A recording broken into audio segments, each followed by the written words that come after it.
నెలకి 50,000 నుండి 60,000 ఆదాయం రన్ టైలర్ యాప్లో ఆర్డర్ కంప్లీట్ చేసి పేమెంట్ పొందండి. స్టేట్ ఆఫ్ సినిమా అనే దానికి నేను ఒక ఎగ్జాంపుల్ ఇస్తాను. ఒకరోజు నేను చెన్నై నుంచి ఇంటికి వచ్చాను. ఇంటికి వచ్చి బాంబే వెళ్ళాలి, ఫ్లైట్ లేట్ అయిందని నిద్రపోతున్నాను మధ్యాహ్నం. మా సిస్టర్ నిద్ర లేపి బుజ్జి ఫోన్ చేశాడు భీమవరం నుంచి, అర్జెంటుగా మాడాలి. బుజ్జి అని మా డిస్టెంట్ కజిన్. సో ఆడు ఫోన్ చేస్తే నన్ను ఎందుకు లేదు అంటే ఎప్పుడు నేను కలవను కూడా, బుజ్జిని చాలా రేరుగా కలుస్తున్నాను. ఆడు ఫోన్ చేస్తే నన్ను ఎందుకు నిద్ర లేపింది అని ఒక సెకండ్ అనిపించింది నాకు. సరే వెళ్ళి ఫోన్ ఎత్తే అప్పుడు ల్యాండ్లైన్ టైంలో ఫాదర్కి హార్ట్ అటాక్ వచ్చింది రమ్మను. సరే వాళ్ళ ఫాదర్కి హార్ట్ అటాక్ వచ్చింది అనుకోని పక్కన ఎవరైనా ఉన్నారా అన్నాడు. పక్కన ఎవరు అంటే నీకు ఈ పక్కన ఎందుకు అడుగుతున్నా, ఉన్నారు నువ్వు బయటకు వచ్చి ఫోన్ చేయి ఎస్టీడీ బూత్ నుంచి అని చెప్పాడు. సో నేను ఫోన్ పెట్టేసి అక్కడ మా కాలనీ చివర ఉన్న ఫోన్ బూత్కి వెళ్తా ఉంటే నడుస్తూ ఉంటే ఎందుకు నన్ను పక్కన అడిగాడు అని స్లోగా I realise that he's talking about my father. అంటే మా ఫాదర్ ఊర్లో లేరు కూడా నాకు తెలియదు అప్పుడు, ఎందుకంటే నేను ఆ రోజు పొద్దున్న చెన్నై నుంచి వచ్చాను. సో వెనకాల మా బావగారు వస్తూ ఉంటే మా బావని అడిగాను, ఏంటి నాన్నగారు ఎక్కడ ఉన్నారంటే భీమవరం లేదండి. Then I realised. నేను ఎస్టీడీ బూత్లో నుంచి ఫోన్ చేస్తే ఏంటి బుజ్జి అంటే, లేదు రాము పోయారు, ఇప్పుడు బాడీ అక్కడికి తీసుకురావాలా, మీరు ఇక్కడికి వస్తారా అడుగుదామని ఫోన్ చేశానని చెప్పాడు. సరే లేదు ఇక్కడికి తీసుకొచ్చే అని చెప్పాను. అంటే నాకు I did not feel anything at all. నేను పక్కకు తిరిగి మా బావగారు చెప్పాను, నాన్నగారికి హార్ట్ అటాక్ వచ్చిందంట అనగానే ఆయన అక్కడ రోడ్డు మీద చతికిలు పడిపోయారు. నేను తిరిగి ఒక 2-3 ఫోన్స్ చేసి మా అంకుల్స్కి వాళ్ళకి ఇలా వచ్చింది న్యూస్, మీరు మాత్రం ఇంటికి రావద్దు ఎవరు, నేను అమ్మని ప్రిపేర్ చేయాలని చెప్పి నేను అక్కడి నుంచి వెనక్కి నడుస్తా అమ్మకి ఎలా చెప్పాలి అనేది ఆలోచించి ఒక స్క్రీన్ ప్లే తయారు చేశాను. ఇంటికి వెళ్ళి నేను అమ్మ నాన్నకి ఏదో పెయిన్ వచ్చిందంట, నేను ఇక్కడ తీసుకొచ్చామని చెప్పాను. మన ఇక్కడ హైదరాబాద్లో బెటర్ హాస్పిటల్ ఉంటుంది కదా, దానికి అమ్మ నేను ఏం లేదని అప్పుడు నేను ఎవరినో తీసుకొస్తా ఉంటే ఆ ఎవ్రీ 20 minutes ఆడితో ఫోన్ చేస్తున్నాను, ఎంతవరకు వచ్చారు, విజయవాడ వచ్చారా, ఇక్కడ వాడెవర్ మధ్యలో ఉండే ప్లేసెస్ నుంచి. సో టోటల్ వీళ్ళందరూ చుట్టాలకు తెలిసి వచ్చిన వాళ్ళందరినీ రోడ్లకి ఆ పక్కన ఈ పక్కన ఆపించేస్తున్నాను. అంటే ఇదంతా making a film actually. Why to create one effect on my mother, how to prepare her slowly, ఆమె సింక్ అన్ని ఎలా చేయాలని స్క్రీన్ ప్లేలో నేను డైరెక్షన్ చేస్తున్నాను. ఫాదర్ పోయారు అనేది నేనేం ఫీల్ అవ్వాలనేది అసలు నేను మర్చిపోయినాను కంప్లీట్గా.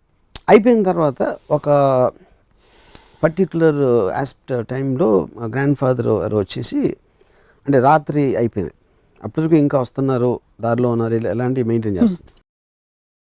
ఎప్పుడైతే మా గ్రాండ్ ఫాదర్ ఒక పర్టికులర్ టైంలో వచ్చి చెప్పనా అని అడిగితే వద్దు మనం లాస్ట్ మినిట్ వరకు చెప్పొద్దని చెప్పాను. తర్వాత నేను నిద్రపోయిన తర్వాత ఒక 2 o'clock రాత్రి మా కజిన్ నిద్ర లేపి కారు వచ్చిందన్నాడు. నేను బయటకు వచ్చి కారు కొంచెం దూరం లాగుంది, మా ఫాదర్ కారు. అది చూసి ఫస్ట్ టైం నాకు స్ట్రైక్ అయింది యాక్చువల్గా, అసలు ఏంటి విషయం అనేది. అంటే సినిమాలోంచి రియల్ లైఫ్లోకి ఒక సెకండ్ వచ్చింది బయటికి. ఇమీడియట్గా లేదు కారు అక్కడికి తీసుకెళ్ళిపోండి, మనం పొద్దున్నే తీసుకొచ్చి ఇమీడియట్గా చేసి పంపించేద్దాం. ఆ కారు తీసుకెళ్ళిపోయారు. ఈ లోపల మా గ్రాండ్ ఫాదర్ చెప్పేశారు మదర్కి, తను షీ వాజ్ క్రైమ్. సో నేను వెళ్ళలేదు అక్కడికి, ఎందుకంటే I don't want to see her cry. తర్వాత పొద్దున్న అక్కడికి వెళ్ళి ఆ బాడీని బయటికి తీస్తూ ఉంటే మా సమ్ అంకుల్ ఎవరో ఉన్నారు, ఆ ప్రాక్టికల్ ఆస్పెక్ట్ ఆఫ్ బయటికి తీసుకొస్తా ఉంటే ఆ కాలు కొంచెం టేప్ పెట్టండి అంటే అలాంటిది ఒక ఇన్స్ట్రక్షన్ ఇచ్చాడు. అంటే మనం ఫర్నిచర్ ఏదో తీస్తూ ఉంటే చెప్తాం కదా, ఒక ప్రాక్టికల్ ఆస్పెక్ట్ జరపటం అనేది. అలా మా ఫాదర్ని అంటున్నాడు అని ఒక టక్కన కోపం వచ్చింది నాకు. నార్మల్గా అసలు ఎప్పుడు కోపం రాదు, కానీ నా లాజికల్ బ్రెయిన్ అదొక ప్రాక్టికాలిటీ ఇన్స్ట్రక్షన్ ఇస్తున్నాడని నాకు తెలుసు. కానీ అనే విధానంలో నాకు అక్కడి నుంచి ఐ జస్ట్ వెంట్ ఆఫ్. నేను నడుచుకుంటే ఈ బంజారాస్ రోడ్ల మీద అంతా తిరిగేసి ఒక 1 hour ఫైనల్గా ఇంటికి రీచ్ అయిన తర్వాత ఎవరో వచ్చి నాకు మా ఫాదర్ విల్ రాశారు, బాడీని హాస్పిటల్ డొనేట్ చేయాలి, ఐస్ డొనేషన్ చేయాలనేది. అది సరే నేను మదర్ ఏడుస్తూ ఉంటే నేను లోపలికి వెళ్ళి ఏమైనా ఇలా నాన్నగారు ఇలా విల్ రాశారు అది ఇది అని చెప్తే, అండ్ ఆబ్వియస్లీ మిగతా చుట్టాలందరూ అలాంటి మామూలుగా అలౌ చేయరు కాబట్టి కన్జర్వేటివ్ పీపుల్ వాళ్ళు ఎగెయిన్స్ట్గా చెప్తున్నారు. నేను చెప్తే నీ ఇష్టం, నువ్వు తీసుకో, నువ్వే డిసైడ్ చేయాలి చెప్పింది మదర్. అప్పుడు నేను నాన్నగారు కావాల్సింది చేయాలి అని అనుకుని I went a go head and I డొనేషన్కి. సో ఆ ప్రసాద్ హాస్పిటల్ నుంచి ఎవరు వచ్చారు, ఇద్దరు నర్సులు, నాకు ఇంకా గుర్తున్నారు. వాళ్ళు ఒక ఆటో దిగి ఏదో నడుస్తూ నవ్వుతా జోకులు వేసుకుంటూ లోపలికి వెళ్తారు, నేను బయట నుంచి ఉన్నాను. అఫ్కోర్స్ వాళ్ళకి one more patient, so they can't connect the same way. వీళ్ళ ఇంట్లో రిలేటివ్స్ ఉన్నారు, వాళ్ళు ఉన్నారు అనేది క్వశ్చన్ కాదు. సో వాళ్ళు వెళ్ళి వాట్ ఎవర్ ప్రాసెస్ అందరినీ బయటికి పంపి దానికి సంబంధించిన మెడికల్ ప్రాసెస్ చేశారు. చేసిన తర్వాత ఫైనల్గా అప్పటి నుంచి బాడీ తీసుకెళ్ళే టైం వచ్చి నేను లోపలికి వెళ్ళేసరికి మదరు బాడీ పక్కన కూర్చొని ఏడుస్తున్నారు. వీళ్ళు చేసిన ప్రాసెస్లో అది కరెక్ట్గా చేయలేదా ఏం చేయలేదా, ఒక ఐలిడ్ అనేది కొంచెం తెలుస్తుంది. అంటే అది వాళ్ళ మిస్టేకా ఆ ప్రాసెస్ అనేది నాకు గురించి తెలియదు. అప్పుడు నాకు కోపం వచ్చింది సార్ నా మీద. అంటే పాయింట్ అంటే మా మదరు తనతోటి ఒక 40 years ఉంది. తనని ఆ పరిస్థితిలో మా ఫాదర్ని చూపించాల్సిన డెసిషన్ తీసుకుంది నేను. Of course I didn't know that's how it will be. అప్పుడు కేవలం ఒక పోయిన ఆయన మాట నిలబెట్టుకోవటం కోసం ఒక బతికిన వాళ్ళని అలా సబ్జెక్ట్ చేయటం అనేది నేను ఎన్విజన్ చేయలేకపోయినా అనేది నా పాయింట్. సో అది ఐ థింక్ నేను చాలా ఫ్లాపులు తీసాను, కానీ that is the biggest flop I made in my life. Flop అనేది మీ డెసిషన్ గోయింగ్ రాంగ్, సినిమా అనేది కాదు, చాలా ఉంటాయి దాంట్లో. ఇప్పుడు కూడా నేను మా మదర్ని వీళ్ళందరినీ చూస్తున్నాను, కానీ ఆ రోజు రాత్రి ఒక విచిత్రమైన సౌండ్ వచ్చింది. ఏంటని చూస్తే మా బ్రదర్ ఏడుస్తున్నాడు. మా బ్రదర్ ఏడవడం నా లైఫ్లో ఎప్పుడు చూడలేదు. సో మా బ్రదర్ ఏడిస్తే సౌండ్ ఇలా వస్తుందా అంటే ఒక సౌండ్ ఎఫెక్ట్ లాగా చూస్తున్నాను. ఇది అయిపోయిన తర్వాత టోటల్గా అయిపోయింది. నేను మళ్ళీ ఒక 2 days అయ్యాక బాంబే వెళ్ళాను. నసిరుద్దీన్ షా యాక్టర్ని ఏదో దాన్ని కలవటానికి వెళ్తే నసిరుద్దీన్ షా సడన్గా అరే రాము ఇప్పుడే విన్నాను అంటే ఆబ్వియస్లీ హిందీలో జరిగింది కాన్వర్జేషను, మీ మదర్ పోయారంట కదా, ఐమ్ వెరీ సారీ అంటే ఆబ్వియస్లీ తనకి ఏదో రాంగ్ ఇన్ఫర్మేషన్ వచ్చింది. సో నేను ఇప్పుడు మా మదర్ కాదు ఫాదర్ అంటే ఆయన ఎంబారెస్మెంట్ ఫీల్ అవుతాడు కదా అని నేను వదిలేసి అవును అనుసరి. అప్పుడు ఆయన మదర్ గురించి చెప్పడం మొదలెట్టాడు.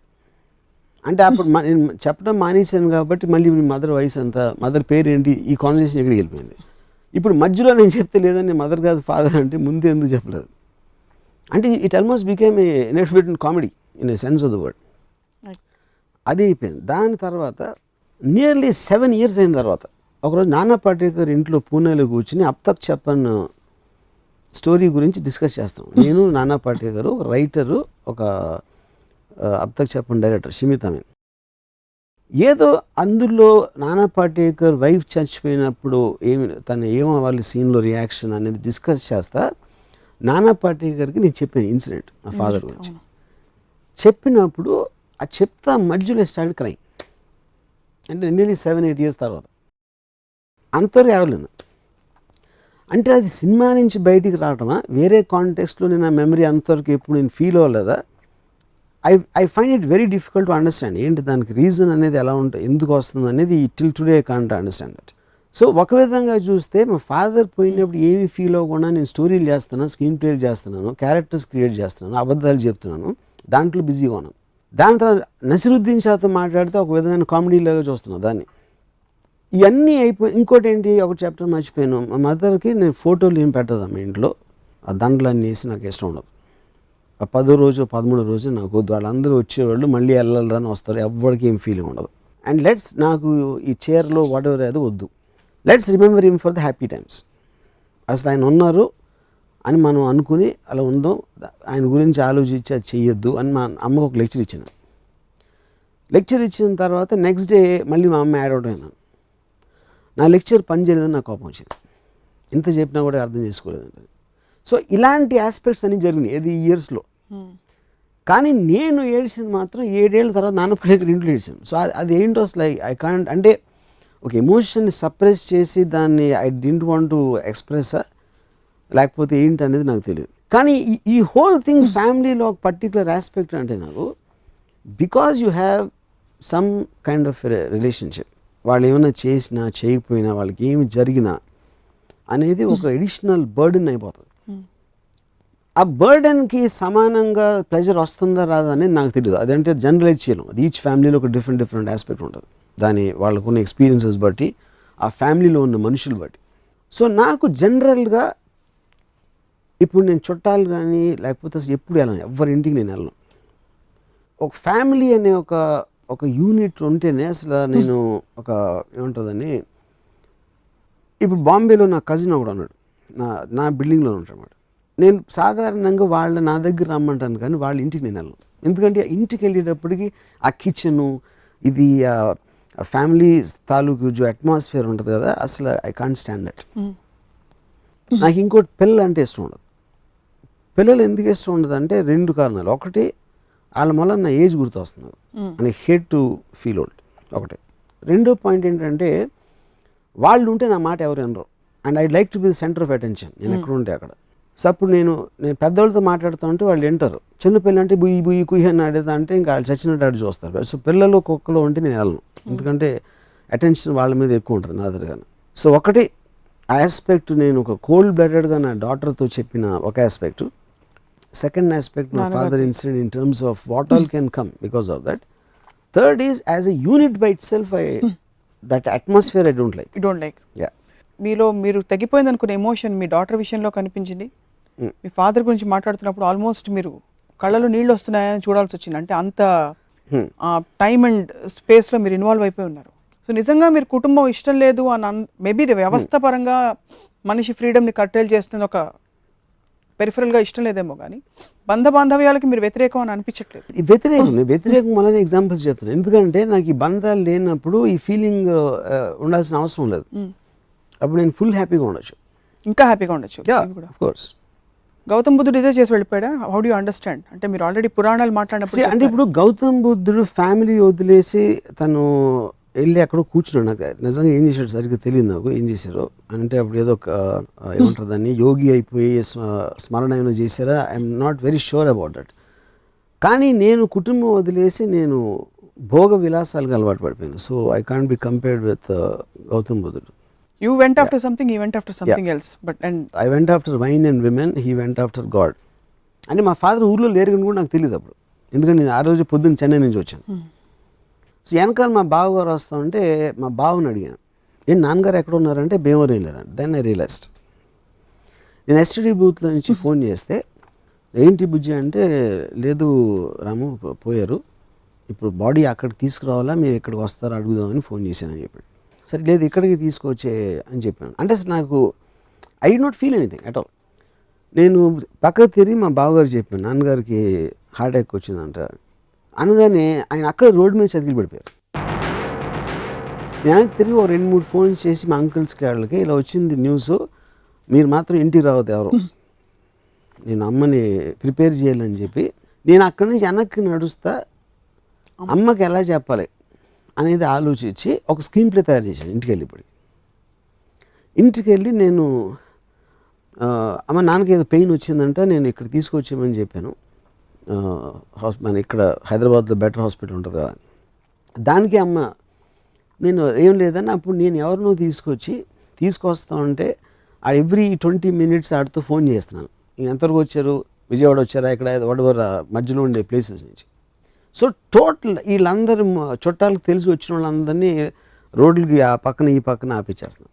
అంటే ఇదంతా making a film actually. Why to create one effect on my mother, how to prepare her slowly, ఆమె సింక్ అన్ని ఎలా చేయాలని స్క్రీన్ ప్లేలో నేను డైరెక్షన్ చేస్తున్నాను.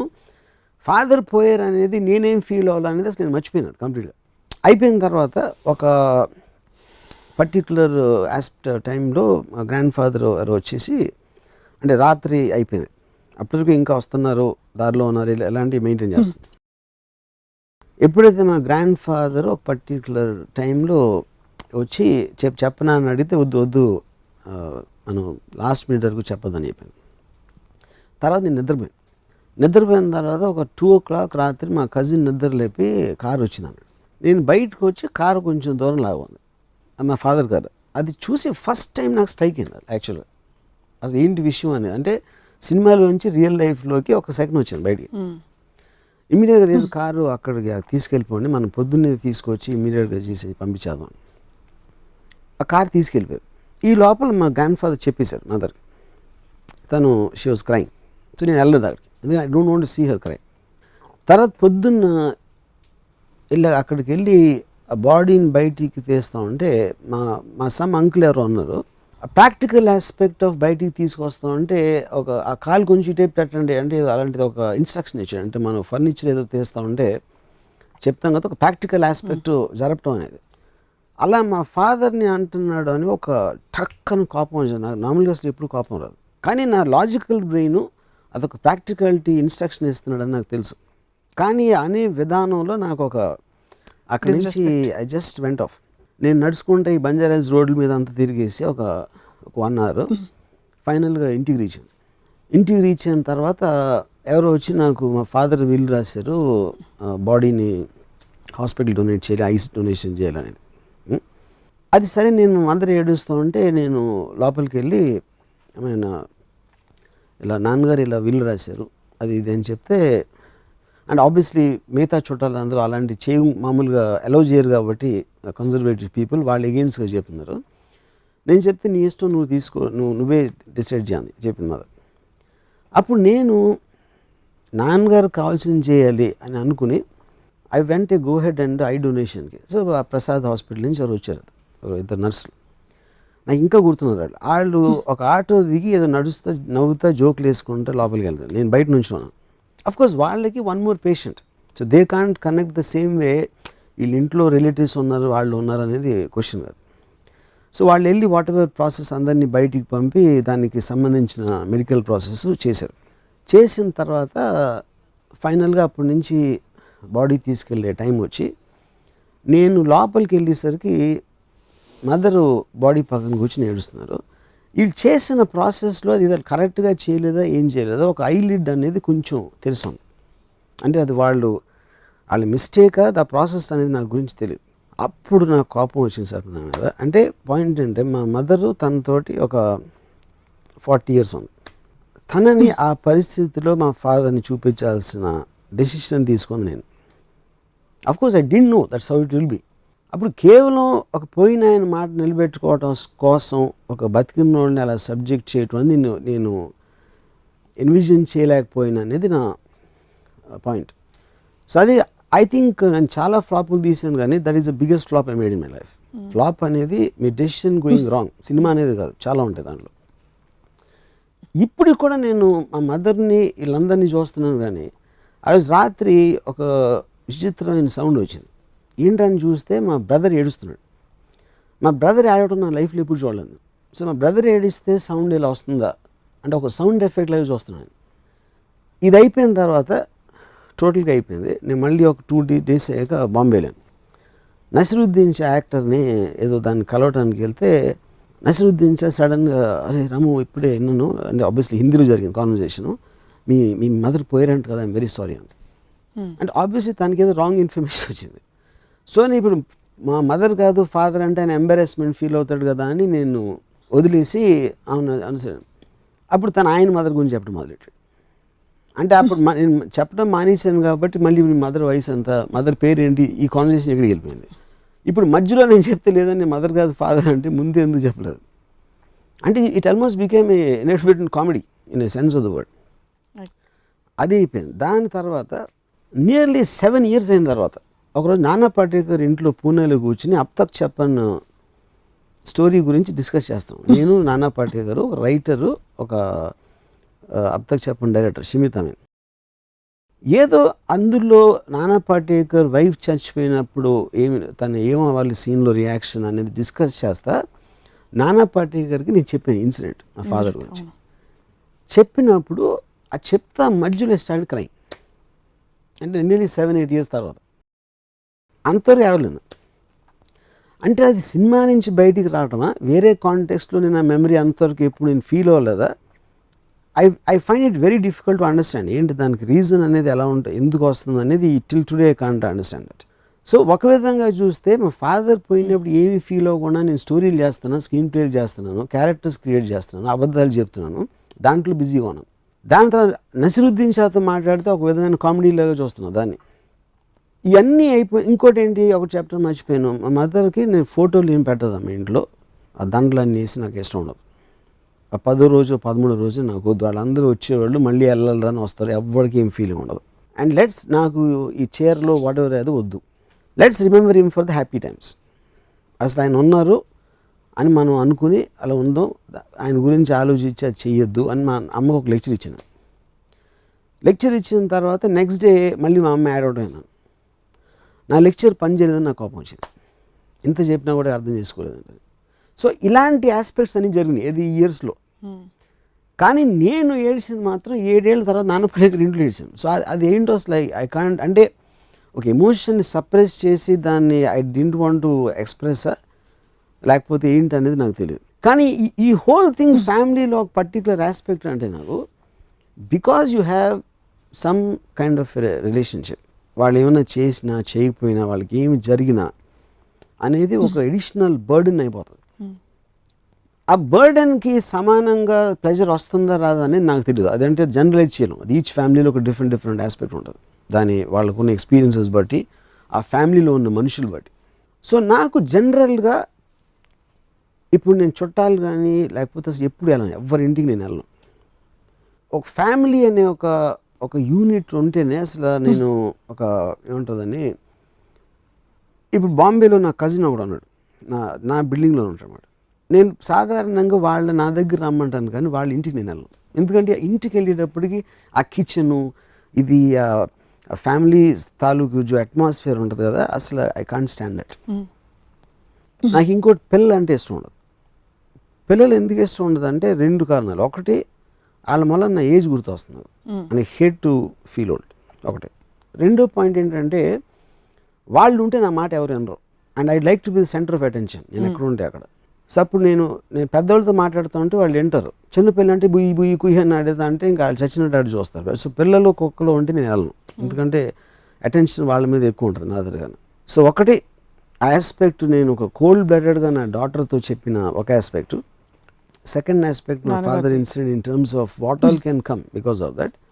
Third is as a unit by it self, that atmosphere I don't like. Yeah, మీలో మీరు తగ్గిపోయింది అనుకునే ఎమోషన్ మీ డాటర్ విషయంలో కనిపించింది. మీ ఫాదర్ గురించి మాట్లాడుతున్నప్పుడు ఆల్మోస్ట్ మీరు కళ్ళలో నీళ్ళు వస్తున్నాయని చూడాల్సి వచ్చింది. అంటే అంత టైమ్ అండ్ స్పేస్లో మీరు ఇన్వాల్వ్ అయిపోయి ఉన్నారు. సో నిజంగా మీరు కుటుంబం ఇష్టం లేదు అని మేబీ ఇది వ్యవస్థ పరంగా మనిషి ఫ్రీడమ్ని కట్టేలు చేస్తుంది, ఒక పెరిఫరల్గా ఇష్టం లేదేమో, కానీ బాంధవ్యాలకి మీరు వ్యతిరేకం అని అనిపించట్లేదు. ఈ వ్యతిరేకం వల్ల ఎగ్జాంపుల్స్ చెప్తాను. ఎందుకంటే నాకు ఈ బంధాలు లేనప్పుడు ఈ ఫీలింగ్ ఉండాల్సిన అవసరం లేదు. అప్పుడు నేను ఫుల్ హ్యాపీగా ఉండొచ్చు, ఇంకా హ్యాపీగా ఉండొచ్చు. Of course. గౌతమ్ బుద్ధుడు ఇదే చేసి వెళ్ళిపోయాడా? How do you understand? అంటే మీరు ఆల్రెడీ పురాణాలు మాట్లాడినప్పుడు అంటే ఇప్పుడు గౌతమ్ బుద్ధుడు ఫ్యామిలీ వదిలేసి తను వెళ్ళి అక్కడ కూర్చున్నాడు. నాకు నిజంగా ఏం చేశాడు సరిగ్గా తెలియదు నాకు ఏం చేశారో. అంటే అప్పుడు ఏదో ఒక ఏమంటారు దాన్ని, యోగి అయిపోయి స్మరణ ఏమైనా చేశారా, I'm not very sure about that. కానీ నేను కుటుంబం వదిలేసి నేను భోగ విలాసాలకు అలవాటు పడిపోయాను. So I can't be compared with Gautam బుద్ధుడు. You went after something, he went after something else. But I went after wine and women, he went after God.